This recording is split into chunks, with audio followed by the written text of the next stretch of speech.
deadly riots over the government's plan to avoid defaulting on its loans. Is that the unemployment keeps rising, and it has to keep rising just because we have an excess supply of goods, which is this is all borrowed money that our and that kids debt is owned by banks in other countries. Still over M-O-N-E-Y, in the form of a convenient personal filter cigarette that delivers the taste, and 45 malt liquor. Are you hot? Planning to bomb Iran. Terror attacks in Iraq. And there's Armstrong.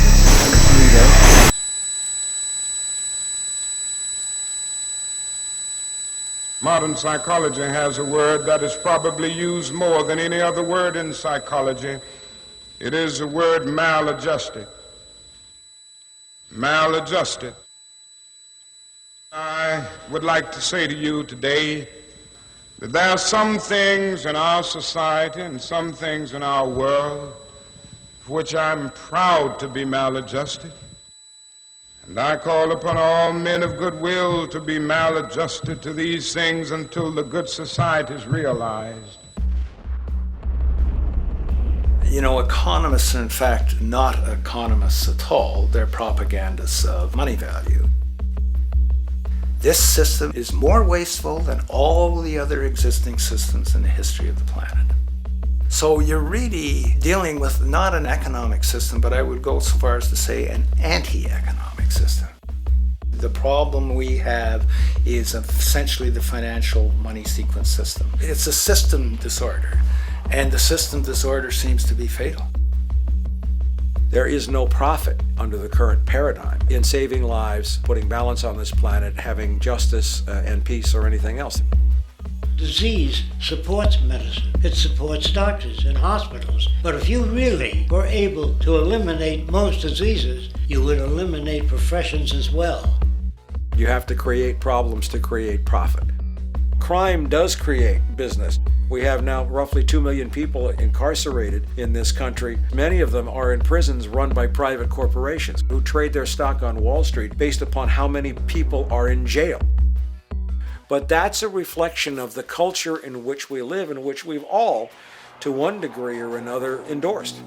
I think the biggest barrier would be the values that people are taught to uphold that system. At the social level of life organization, it isn't a genetic program or a genetic defect. It's a value system disorder.